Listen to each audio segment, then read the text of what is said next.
Já era, né, pai? Já era. O Palmeiras tá nas quartas, esquece, irmão. O Palmeiras não vai dar essa mancada, né? Não vai. Que Vitor Roque e o Flaco Lopes se completam. 11 minutos, 2-0, os caras fazendo jogada de gol aí, ó. É isso. Uma hora, um deles vai ser tetracampeão. Não será o Grêmio, não será o Santos, dificilmente será o São Paulo, pode muito ser o Palmeiras. Eu acho que se o Abel Ferreira conseguir isso, né, ser tetracampeão, ele... Galera, Palmeiras atropelou o Universitário ontem 4-0 fora o baile, encaminhando a classificação para as quartas de final da Libertadores. Um show do Verdão ontem, a dupla Flaco Lopes e Vitor Roque funcionando muito bem, marcando gols. Bora acompanhar aqui a repercussão dessa vitória, da boa partida que o Palmeiras fez ontem, né? Um chocolate contra o Universitário. Deixar os créditos aqui na descrição. Você, torcedor do Verdão, que ainda não é inscrito aqui no canal, se inscreva, deixa aquele like também, você vai estar ajudando demais o nosso trabalho, deixando aquele like, mas agora sem enrolação. Bora pro vídeo, galera. Mas como ninguém sabe como espantar uma crise, se é que existia. Eu sei que as dificuldades eram grandes, eu sei que a contestação da torcida existia por parte do trabalho de Abel Ferreira. Nunca é legal você cair de uma competição, ainda mais para o arquirrival, perder um clássico, um derby dentro de casa, como aconteceu, embora todas as circunstâncias. Um Palmeiras que mostra algumas dificuldades esse ano, perdeu o próprio Campeonato Paulista e o desempenho ainda estava abaixo, aquém daquilo que o clube tem como exigência, pelos investimentos que foram feitos, pela competência que a gente sabe que existe no trabalho do Abel Ferreira. Tudo isso eu entendo que talvez não fosse uma crise, mas uma turbulência. Isso realmente acontecia. Mas, cara, se tem uma competição que o Palmeiras é assim, matreiro e sabe jogar, é a Libertadores. Haja vista que é o único time 100%. 6 jogos, 6 vitórias na fase de grupos. No primeiro jogo de umas oitavas de final, jogo de ida fora de casa, 4-0. Gente, isso é loucura. Ninguém faz isso. Você pode aqui questionar a fragilidade do adversário e realmente o Universitário do Peru, embora os caras tivessem lá 12 jogos invictos, líderes do Apertura e tudo mais, a gente sabe que a realidade do campeonato peruano ela é uma realidade completamente diferente do nível que hoje tem o Palmeiras dentro da América do Sul. Mesmo assim, cara, 4-0. Os caras estavam jogando em casa. Estádio que tem capacidade para 60 mil pessoas. Eu até nem sei qual foi o público, né? Deixa eu ver se tem aqui o público. Porque eu não sei se eles lotaram, não tem o público aqui nesse momento. Mas assim, o fato é que os caras sabiam que esse primeiro jogo, jogando em casa, eles tinham que competir, porque depois no Allianz Parque seria muito mais difícil. 4-0, gente. Não há contestação numa vitória desse tamanho. Você pode falar da fragilidade do adversário, nenhum time nas oitavas de final vai fazer o que o Palmeiras fez. E outra, o Palmeiras pegou um adversário mais frágil porque fez uma primeira fase espetacular. Então, deu sorte no sorteio porque também teve méritos, né? Foi o melhor time da competição, naturalmente você vai pegar uma equipe mais frágil. Então é mérito total do Palmeiras chegar para enfrentar o Universitário do Peru. E a maneira como ele passa, porque já passou, né? Vamos lá. O Palmeiras precisa tomar 5 gols no Allianz Parque. E a tendência, vamos lá, pela diferença das equipes, é que o Palmeiras vença o jogo mais uma vez e se classifique para até ter uma motivação, né? De estar 100%, chegar nas quartas de final 100%. Não é invicto, é 100%. É vencer todos os jogos. Isso é inacreditável. E no meio de toda essa turbulência, de um Palmeiras que deixa a desejar em alguns jogos, de que no Campeonato Brasileiro, embora ali líder, entre os líderes, né, e com jogos a menos, mesmo assim há algumas contestações, e na Copa do Brasil, ok, a gente entende, né, pela maneira como tudo aconteceu. Vamos lá, gente, é um Palmeiras ainda vivíssimo, tanto para ganhar o Brasileiro, quanto para ganhar a própria Libertadores. E uma hora vai acontecer, né, gente? Nós temos tricampeões aqui no Brasil. São Paulo, Santos, Grêmio, Flamengo, Palmeiras.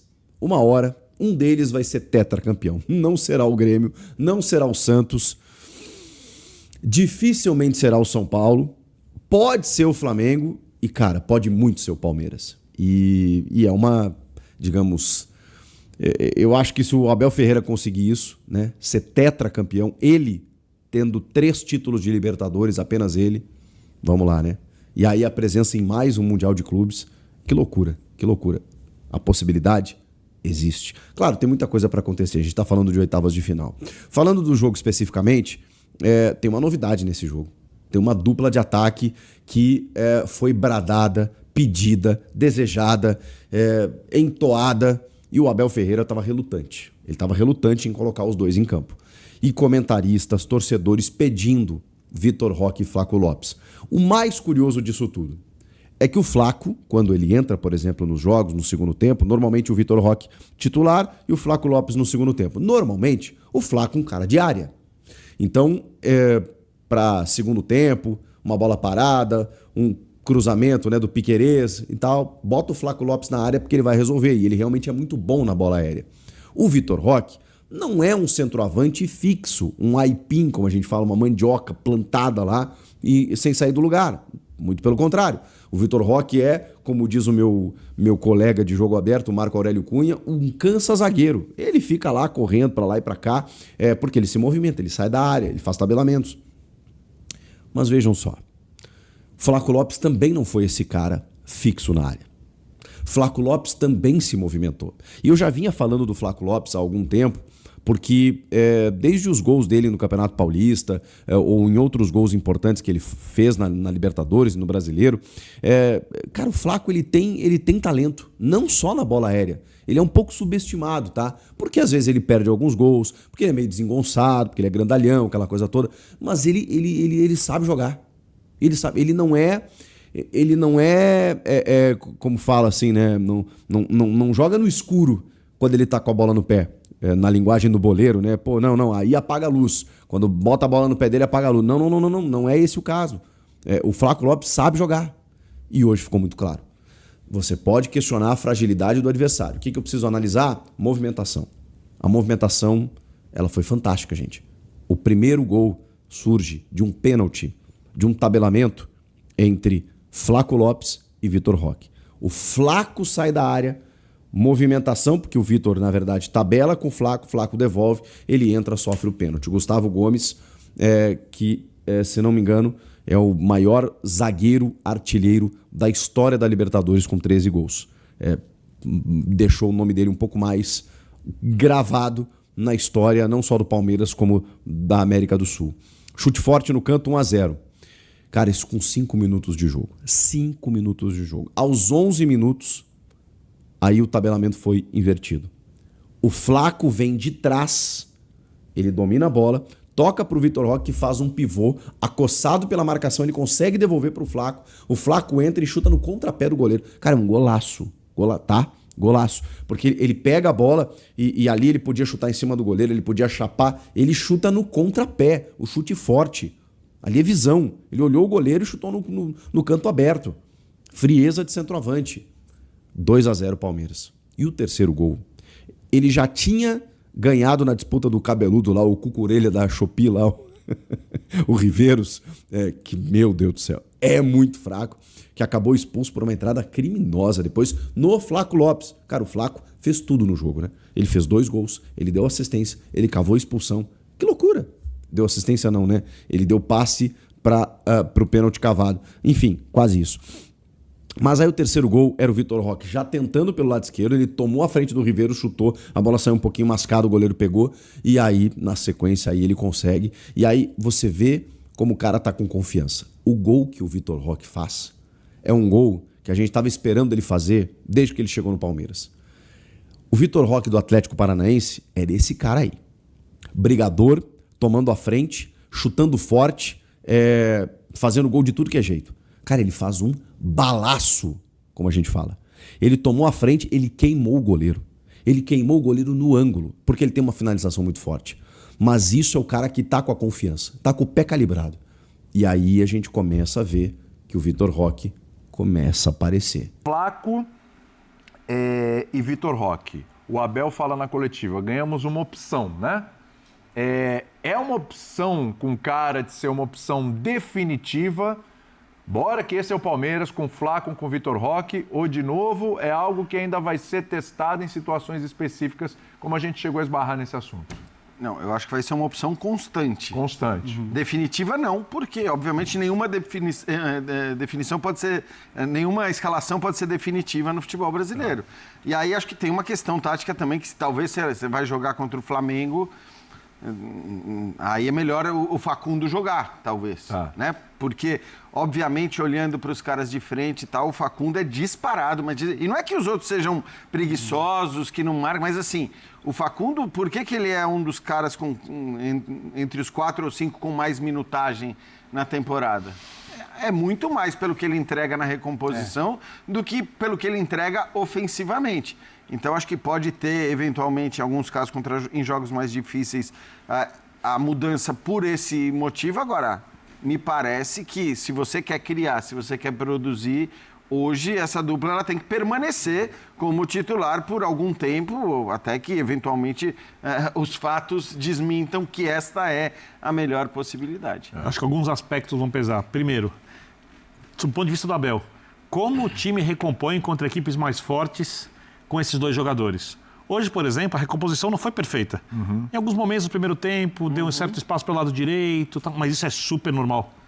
Primeiro jogo de Libertadores, fora de casa, o adversário empolgado, o estádio cheio e o time começando a jogar com esses dois jogadores. Quem está pelo lado fica muito mais sobrecarregado para voltar e recompor com rapidez e formar um quarteto na frente da linha de 4, esses dois jogadores ficarem mais adiantados e serem boas opções. Então, essa é a primeira coisa. A segunda, mais óbvia, é se eles vão produzir, para que se justifique esse risco de não ter o Facundo, por exemplo, que é o time que marca mais forte. Só que o Palmeiras já não vinha marcando no mesmo nível histórico do Abel, mesmo sem esses dois jogadores. Então, meio que essa troca, e o Abel sempre demora um pouco a mais do que o tempo de campo mostra que podia ser feita a troca, e acho natural, porque ele tem uma ideia de jogo, ele acredita, e desde o tempo que ele usou os principais jogadores contra o Boca, quando depois ele coloca os jovens, é o jeito dele ver o futebol, e a gente já falou aqui, são muito mais acertos do que erros. Então, acho que essas duas coisas são essenciais. A terceira é o quanto ele está disposto, se essas duas coisas funcionarem, a arriscar contra times que se equiparam e que podem atacar o Palmeiras bastante.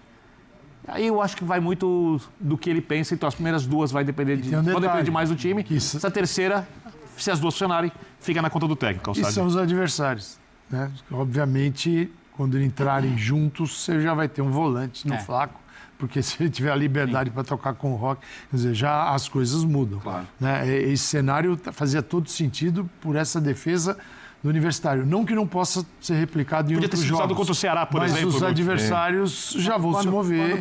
Amanhã, quando acordar e quando começar a preparar o jogo do fim de semana, o David Ancelotti já vai estar pensando em como ele... Porque eu se eu sou o técnico do Botafogo, eu já vou estar pensando que vão jogar os dois. Já sabendo como eles vão jogar, porque também é aquilo que eu falei, assim, embora eu até defendesse a escalação dos dois juntos há um bom tempo, na minha cabeça não era do jeito como eles jogaram. Era um 4-4-2. Exatamente, não era um 4-2. Mas pode até variar. Então, pode até variar, ele pode até mudar de acordo, mas teoricamente, do jeito que deu certo hoje, eu acho que muito possivelmente, na hora que um técnico souber que a escalação vai ter Flaco Lopes e Vitor Roque, ele vai imaginar num primeiro momento o Flaco como um meia centralizado e o Vitor Roque Você tem dois pelo centro que atormentam, né? Um com uma potência doida, o outro tudo pelo alto, que distribui, que toca. Então, assim, pode ser um novo momento do Palmeiras e pode durar um bom tempo isso aí. Tá até curioso, com essas características dos dois, vamos lá, Bertozzi. Quem precisa mais de quem? O Flaco é mais importante para o Vitor Roque ou o Vitor Roque é mais importante para o Flaco Lopes? Quem potencializa mais quem ali? Eu acho que assim, a movimentação do Vitor Roque, eu acho que ela potencializa muito o atacante que ele tem ao lado, né? Porque ele é muito inteligente e assim, ele tem uma movimentação, uma capacidade corporal que ele não é exatamente um cara parrudo, forte, mas ele sustenta, né? Ele consegue receber de costas, ele consegue mudar de direção muito facilmente, então acho que... E ele é muito inteligente, né? Ele consegue antecipar as jogadas, então acho que para quem está ao lado dele facilita muito. A capacidade de reter a bola nesse setor aqui com os dois é muito maior. Muito. Então, e assim, cara, ninguém duvida do talento do Vitor Roque, né? Não é que um belo dia o Barcelona falou, vou jogar esse dinheiro fora aqui e tal. Não deu certo por inúmeras circunstâncias ali que acontecem, cara. Mas não é que o talento não estava ali, né? Então, eu acho que o Palmeiras fez um ótimo investimento. E aos poucos as coisas não é que vão começar a dar certo, acho que já começaram a dar certo. Eu falei hoje no seleção do John, eu colocaria o John para jogar. O John jogou. Eu falei. A gente vai aprendendo e de vez em quando a gente acerta, né? Que Vitor Roque e o Flaco Lopes se completam.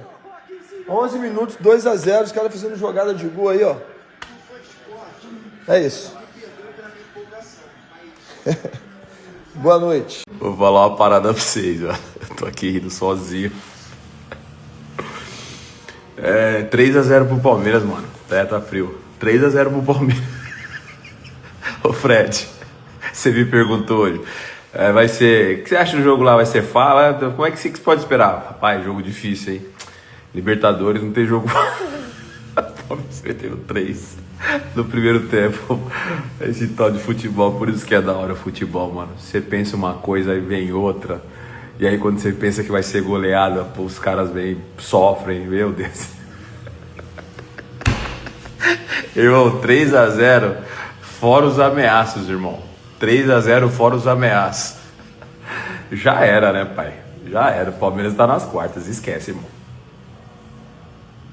O Palmeiras não vai dar essa mancada, né? Não vai. Os caras não vão dar essa mancada.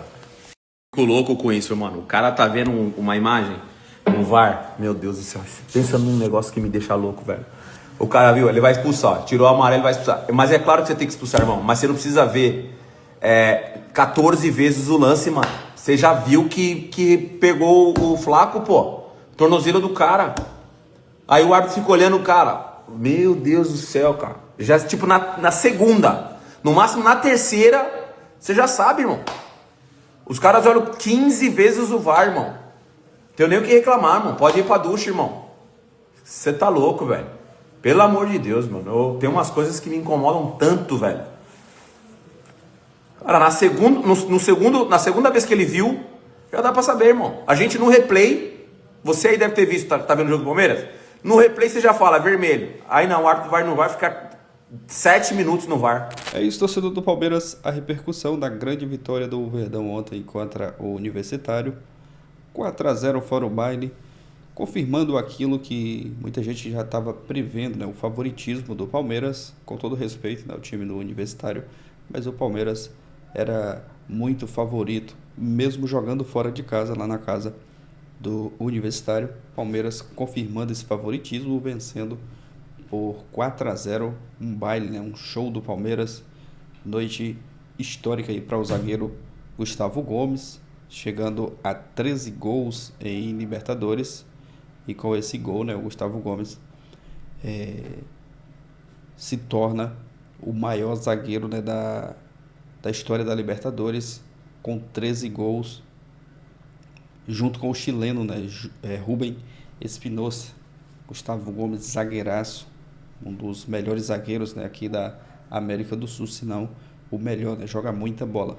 E aquilo que a torcida vinha pedindo, né, há vários dias, né, a dupla Flaco Lopes e Vitor Roque, né, o Abel ontem se rendendo aí aos pedidos da torcida, parte também da imprensa, né, que vinha batendo nessa tecla, pedindo ali os dois juntos, o Abel colocando Vitor Roque e Flaco Lopes, os dois para jogarem juntos, e dando muito certo, né, fazendo Vitor Roque marcando um golaço, né, foi um golaço mesmo do Vitor Roque, ele que vinha sendo disparado um dos melhores jogadores do Palmeiras nos últimos jogos. Flaco Lopes também marcando o gol.